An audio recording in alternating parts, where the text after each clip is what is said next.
Au nom du Père, du Fils, Saint-Esprit, un seul Dieu, Amen, que sa bénédiction repose sur nous tous, Amen.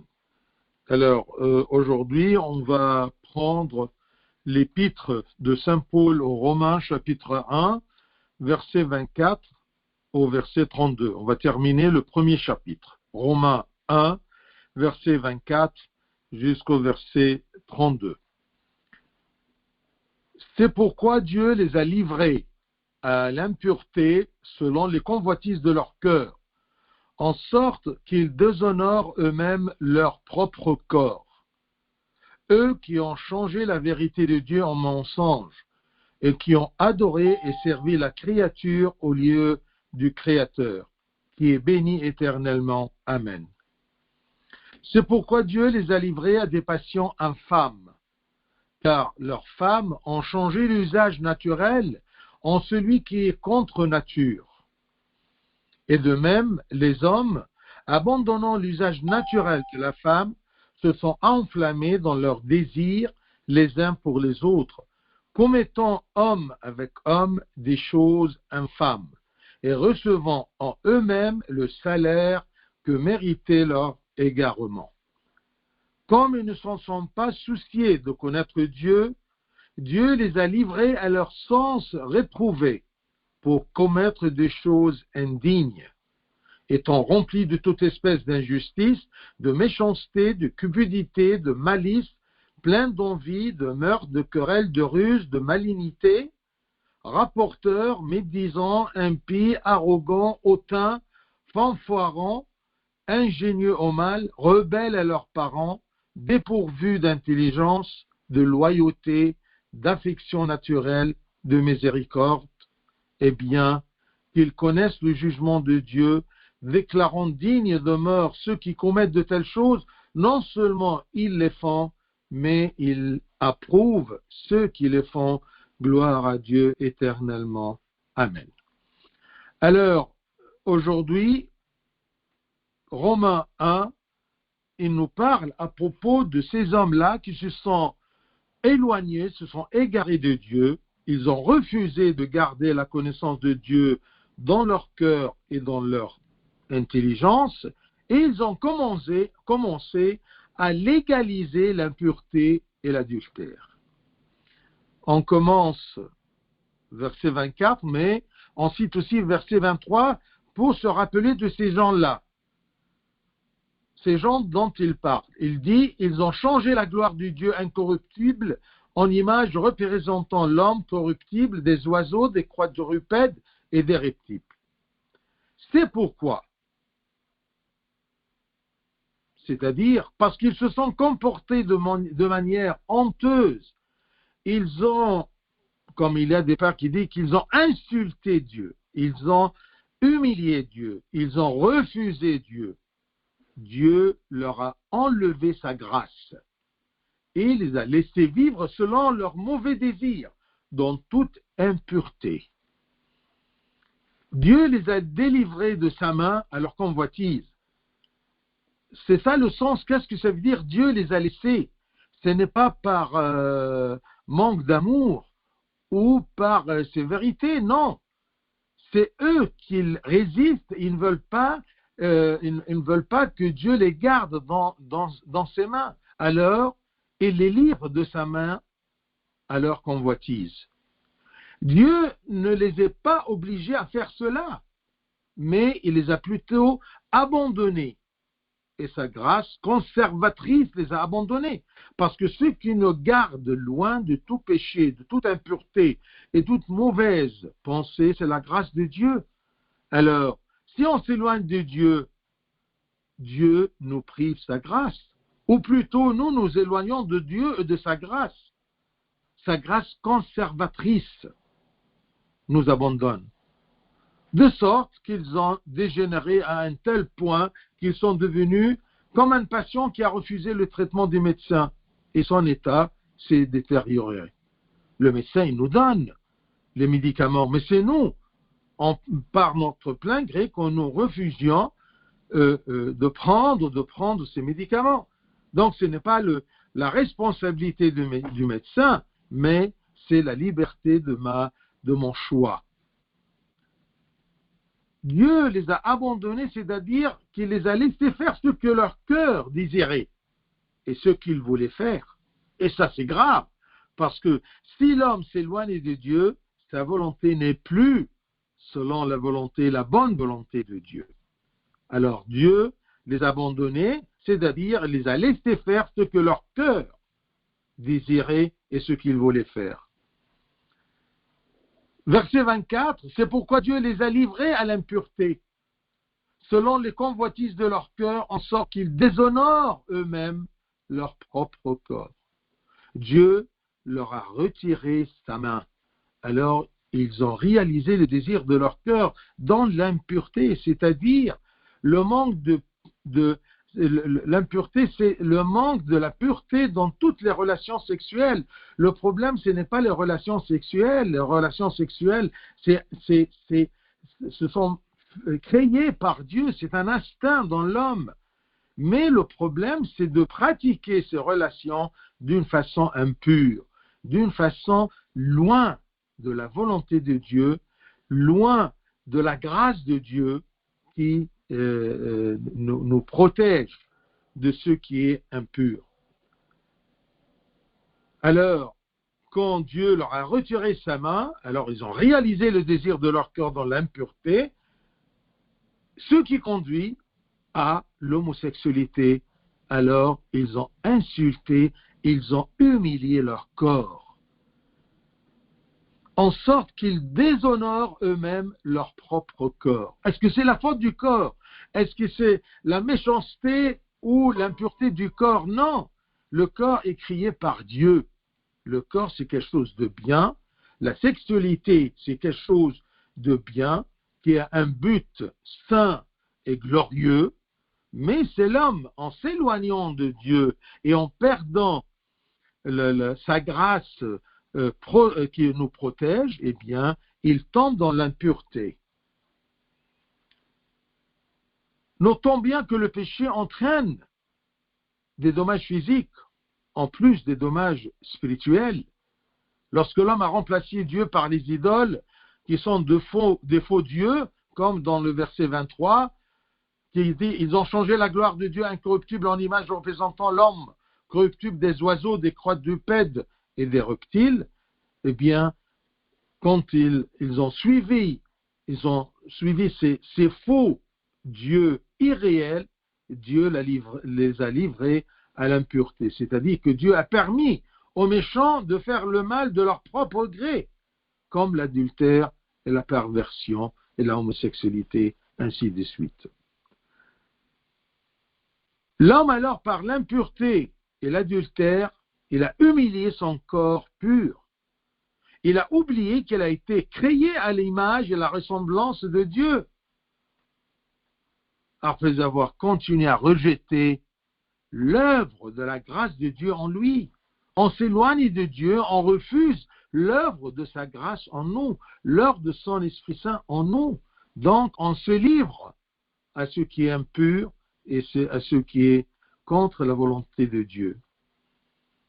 Et Dieu leur a permis de s'humilier eux-mêmes afin qu'ils puissent se repentir de leur mal et revenir à nouveau à leur pureté.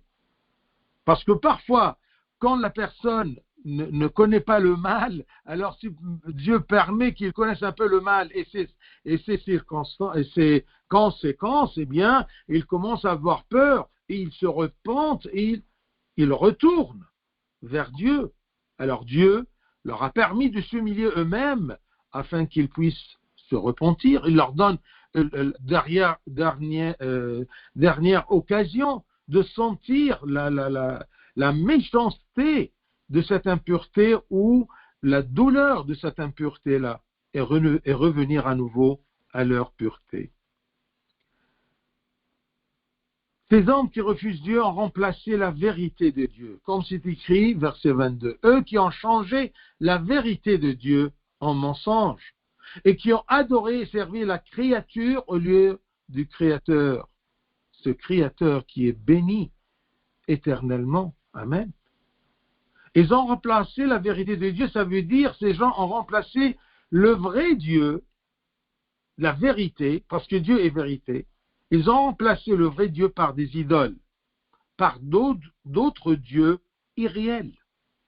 Ils ont remplacé la vérité qui leur avait été révélée dans leur conscience générale par de faux dieux, païens, irréels.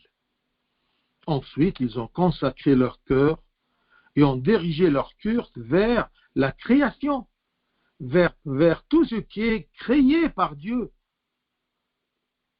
Ainsi, au lieu d'honorer et d'adorer le Créateur qui a créé et façonné toutes les créatures, et que nous devons éternellement glorifier, ils ont adoré les créatures. Ils ont suivi le monde. L'appréciation de Dieu pour l'homme, Dieu apprécie bien l'homme. Cette appréciation de Dieu pour l'homme a été révélée dans le fait qu'il l'a créé à sa propre ressemblance et à son image. Tandis que la folie de l'homme et les ténèbres de son cœur ont été révélées dans le fait qu'il a façonné Dieu selon ses images matérielles, ses images mortelles, ses images éphémères, ses images irréelles, loin de la vérité. Remarquez bien le déclin, la chute de l'homme qui a créé ou qui a façonné ses dieux dans ses images, selon son imagination, selon ses désirs. Et si c'est ce qu'il a inventé et l'image des dieux, quelle sera alors la valeur de la personne qui les adore? Si les dieux sont faux, l'homme qui les adore, sûrement, il est dans le faux, pas dans la vérité. Il n'a pas de valeur. Notez que les dieux païens sont appelés menteurs. Vous voyez, il dit mensonge. Eux qui ont changé la vérité de Dieu, la vérité que Dieu existe, la vérité de Dieu créateur, la vérité que Dieu est le vrai et seul et unique Dieu, ils ont changé la vérité de Dieu en mensonge. Tout ce qui est Dieu, païen, idole, eh bien, c'est du mensonge. Tous les dieux païens sont appelés menteurs car ils sont des personnages imaginaires et réels. Ces dieux-là cachent plutôt la vérité et ne profitent ni ne nuisent. Ils ne font rien, ils ne changent rien. C'est dans l'imagination de l'homme.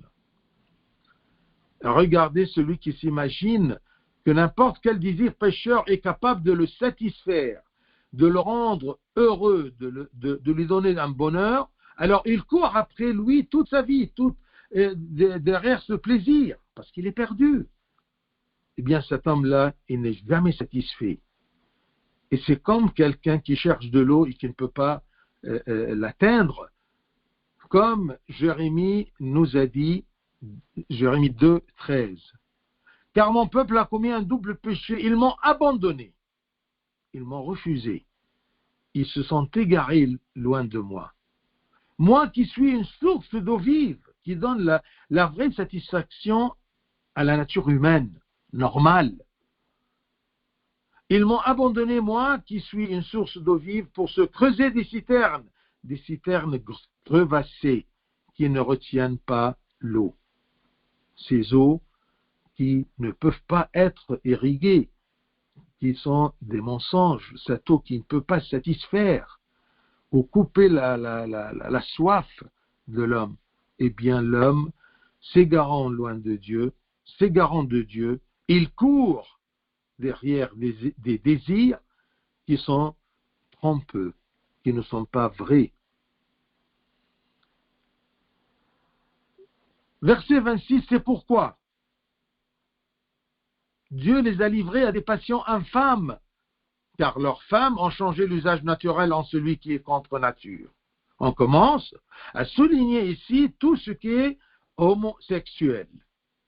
Parce qu'on se pose la question, est-ce que l'Église est d'accord ou refuse?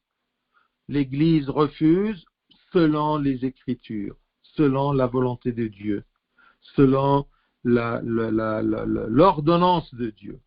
Il refuse toute relation sexuelle entre un homme et un homme, une femme et une autre femme. c'est clair. C'est pourquoi Dieu les a livrés à des passions infâmes. Donc ceci, ce sont des passions. Oui, ce sont des passions, mais ce ne sont pas des passions naturelles. Ce n'est pas comme le désir de l'homme vers la femme ou la femme vers l'homme. Non. Eh bien, ce sont des passions infâmes. Et bien, lorsque les méchants ont quitté Dieu, leurs mauvais désirs les ont humiliés. Comme par exemple les femmes qui se veulent tout tourner des relations sexuelles normales et sacrées que Dieu a créées pour se tourner vers des relations déviantes, qu'il s'agisse d'une femme avec une femme semblable ou de pratiques sexuelles pécheresses avec des hommes. Attention, même Dieu a institué une relation normale, pure entre hommes et femmes. Si l'homme utilise la femme d'une façon qui n'est pas adéquate, qui n'est pas normale, eh bien, c'est aussi refusé. Et en raison de la laideur de ce péché, ceci est un des motifs de divorce autorisé par l'Église. Si l'homme utilise la femme sexuellement faux, ou si un mari, eh bien, il commence à se dévier vers la homosexualité, et réciproque aussi si la femme, eh bien, l'autre membre, il reçoit l'autorisation de se séparer de son partenaire et se remarier à l'Église une autre fois. Donc, verset 26, parce qu'ils adoraient les créatures plutôt que le Créateur de Dieu leur a refusé sa grâce, car ils ne la méritaient pas. Notez les paroles du psaume 4, verset 20, psaume 4, 20, l'Éternel vous donnera selon votre cœur.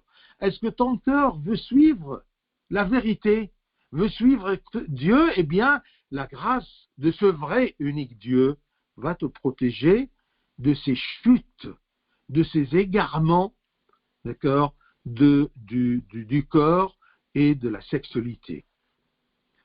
Dieu leur a retiré sa protection à cause de la dureté de leur cœur.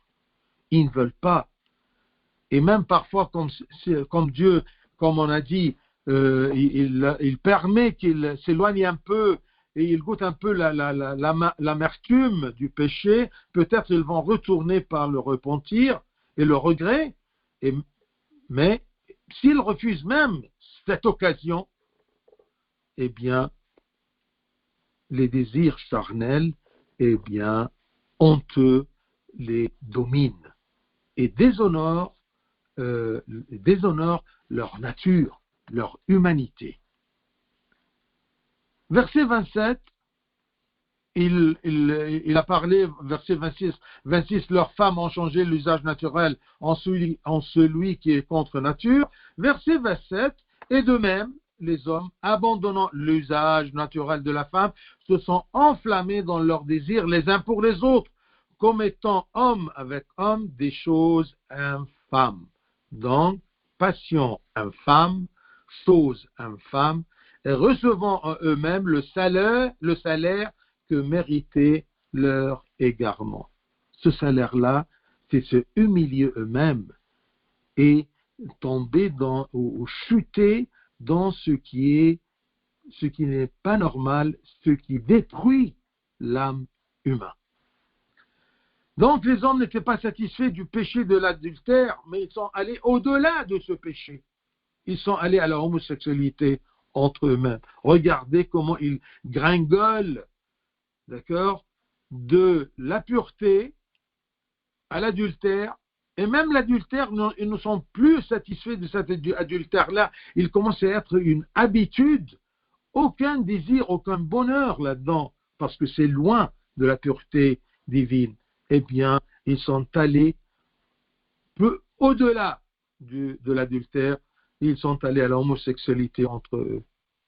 Ce péché odieux qui a mis Dieu si en colère contre le peuple de Sodome, qu'il l'a brûlé au feu il y a longtemps. Regardez, alors, on ne peut pas se poser la question aujourd'hui, est-ce que l'Église est contre ou avec la homosexualité? Non.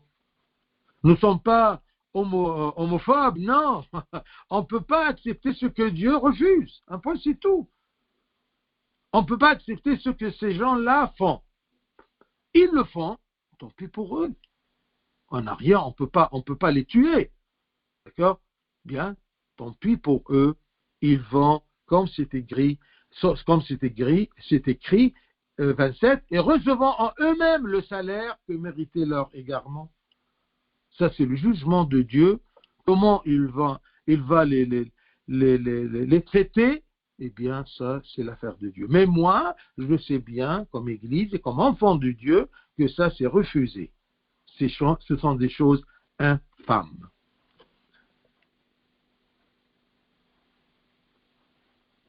Ensuite, verset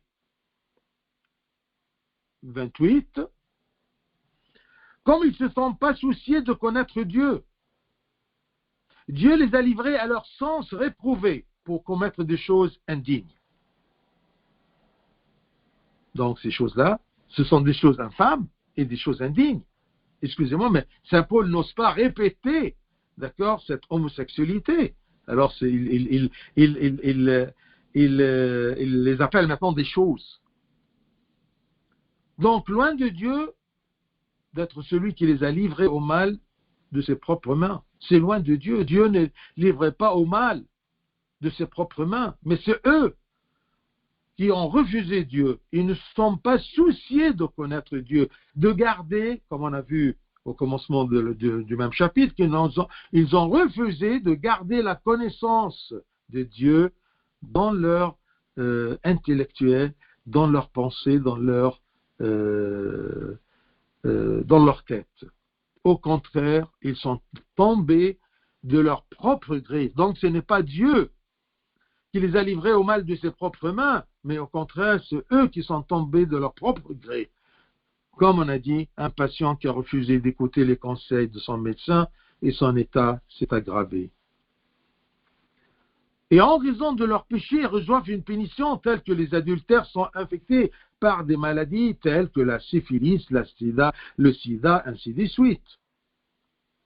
Mais il y a une punition beaucoup plus grave que ça. C'est la perdition et la privation d'avoir part au royaume des cieux. Mais il y a des gens qui se posent la question encore une fois, mais pourquoi un Dieu miséricordieux permettrait-il cela?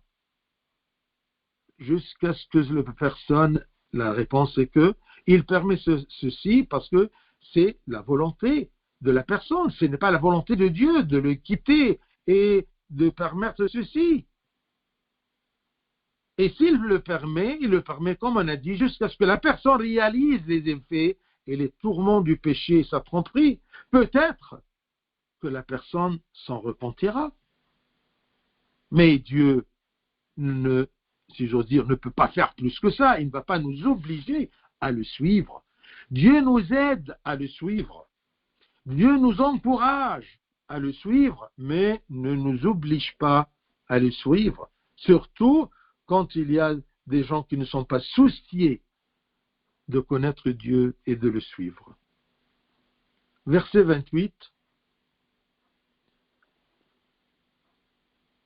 Alors, comme ils ne se sont pas souciés de connaître Dieu, Dieu les a livrés à leur sens réprouvé pour commettre des choses indignes. Verset 29. Étant remplis de toute espèce d'injustice, de méchanceté, de cupidité, de malice, plein d'envie, de meurtre, de querelle, de ruse, de malignité, à cause de la folie et de l'entêtement de l'homme, au lieu de se repentir du péché, il y prend plus de plaisir, oubliant sa douleur et son châtiment. C'est comme si le péché, à l'intérieur du péché, il y a un anesthésie, un médicament qui fait l'anesthésie, comment dire, c'est un peu difficile, mais ça ne fait rien. Vous me comprenez, d'accord? C'est comme il fait une anesthésie à l'homme, à la conscience de l'homme. Il est dans la douleur du péché, mais il est toujours là. Il n'arrive pas à se débarrasser. Étant rempli de toute espèce d'injustice, de méchanceté, rempli. Alors, à cause de la folie et de l'entêtement de l'homme, au lieu de se repentir du péché, Il y prend plus de plaisir, mais n'est jamais satisfait. Prendre plaisir, ça ne veut pas dire qu'il est satisfait. Il essaye de se réjouir de plaisir, mais il n'arrive pas à ça. Et au contraire, il oublie la douleur et le châtiment du péché. Alors, par conséquent, l'apôtre Paul a mentionné ce grand nombre de péchés pour montrer clairement qu'une personne commence généralement par un petit péché, c'est de refuser Dieu, de s'éloigner de Dieu, et cela le conduit au reste des péchés, de sorte que cette personne-là est remplie de toute injustice. Et le terme péché ici désigne tous les péchés en général. Une fois qu'il met son pied loin de Dieu sur l'escalateur du péché, eh bien, il est transporté, d'accord, automatiquement, d'accord, à tout ce qui est péché. Alors, versets 29 et 30, il prescrit tous les péchés que l'homme peut tomber là-dedans tant qu'il a refusé la connaissance de Dieu, tant qu'il n'a pas, il n'est pas soucié de connaître Dieu. Quand je m'éloigne de la connaissance de Dieu, quand la connaissance de Dieu disparaît de ma pensée, eh bien, je tombe dans cette diversité de péchés. Et un péché me rend à l'autre. Alors il commence à dire rapporteur, médisant, impie, arrogant, hautain, fanfaron, ingénieux au mal. Ingénieux au mal, c'est dans le sens qu'il invente des mal. Rebelles à leurs parents, dépourvus d'intelligence. Rebelles à leurs parents. Quand on s'éloigne de Dieu, on n'accepte aucun conseil. On refuse toute expérience des parents ou des conseillers. On refuse.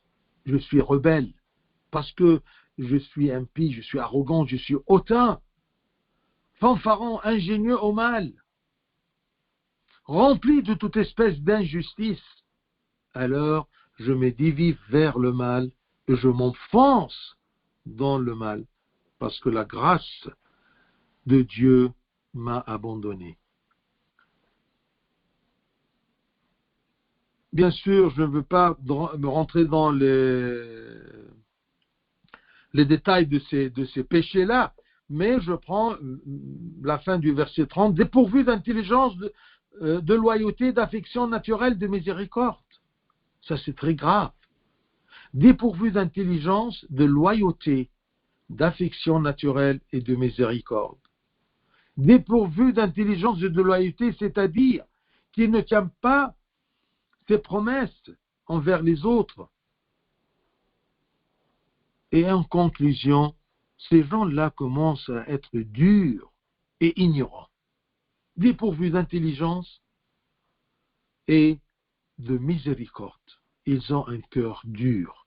Ils ne pensent qu'à eux-mêmes, qu'à leur désir, même si leur désir fait du mal aux autres, mais ils ne pensent qu'à eux-mêmes.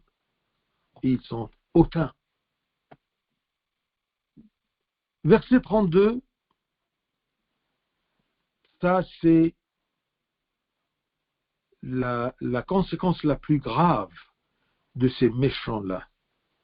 C'est qu'ils font le mal, ils aiment que tous les gens font le mal. Et ils défendent ce mal-là. Eh bien, qu'ils connaissent le jugement de Dieu, déclarant dignes de mort, c'est ça le jugement de Dieu, dignes de mort ceux qui commettent de telles choses. Je crois que c'est telle chose, vous avez compris. Ce n'est pas tout simplement d'être rapporteur médisant, impie, arrogant, non, attention, c'est ce qu'on a dit un peu plus loin, d'accord, les femmes avec les femmes, les hommes avec les hommes, ainsi de suite. Et tous ces péchés du verset 29, 30, 31, ce sont des conséquences de ces péchés qui humilient l'homme dans son corps. et bien qu'ils connaissent le jugement de Dieu, déclarant dignes de mort ceux qui commettent de telles choses, non seulement ils les font, mais il approuve ceux qui les font. Il aime ceux qui le font. Il encourage ceux qui le font. Il défend ces mauvaises choses, dont la mort est digne des gens qui font ceci. Alors, après avoir connu la colère de Dieu et son châtiment pour leur destruction, la privation de la vie éternelle du royaume, ils ne se sont pas repentis, mais l'ont plutôt défié en encourageant les autres à pécher. Comme cela se produit maintenant avec les médias présentant des films, des mauvais films, et encourage les jeunes à faire ces mauvaises choses. Maintenant, même dans une série policière tout à fait normale, on doit introduire là-dedans un policier avec son copain policier. C'est incroyable. C'est comme s'ils veulent bien nous faire avaler la pilule.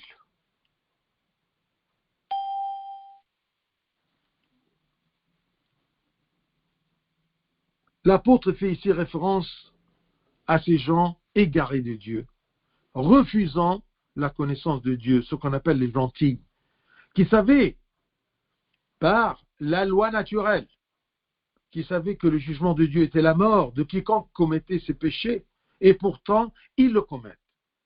C'est une preuve de la dureté de leur cœur. Et au contraire, ils sont heureux que d'autres le fassent, et cette joie est la joie de la croissance dans la croissance du royaume de Satan, non pas le royaume de Dieu.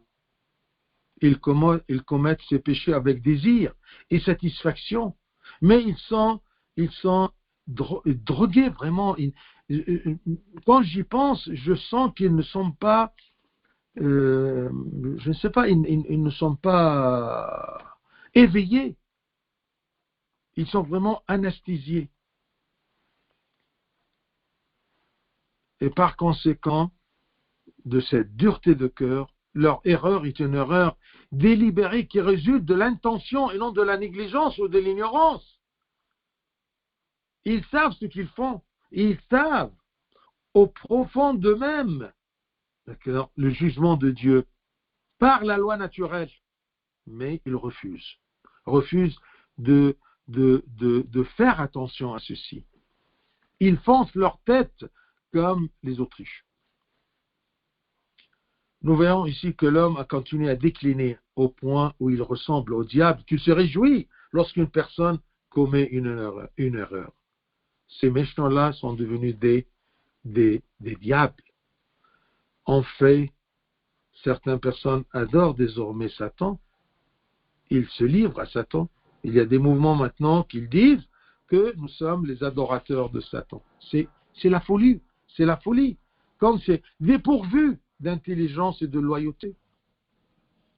Il y a un des pères avec ce commentaire-là, on disait que certains des plus grands philosophes grecs étaient ceux qui commettent l'homosexualité. Et certains d'entre eux en ont même fait une loi l'interdisant aux esclaves. Imaginez-vous, il y a des philosophes qui ont permis l'homosexualité, mais ils l'interdisaient aux esclaves. Comme s'il y avait là une vertu qui distinguait les gens libres et les gens esclaves. Imaginez-vous, c'est bizarre. Regardez l'homme quand il commence à être dépourvu d'intelligence et de loyauté, d'affection naturelle et de miséricorde. Ces philosophes se sont abaissés à ce point et leur philosophie, après leur mort, ne leur a pas donné aucun intérêt. Ils se sont perdus. Par conséquent, bien-aimés, méfiez-vous du péché à tous les niveaux. Et méfiez-vous de suivre les idées et la liberté des hommes et du monde et l'encouragement de ceux qui sont loin de Dieu, qui sont étrangers de notre troupeau. Méfiez-vous, car le monde a été placé dans le mal et le monde ne cherche que attirer les enfants de Dieu. Que ta loi soit la loi de Dieu, que ta volonté soit la volonté de Dieu. Et si le péché vous domine, priez avec foi.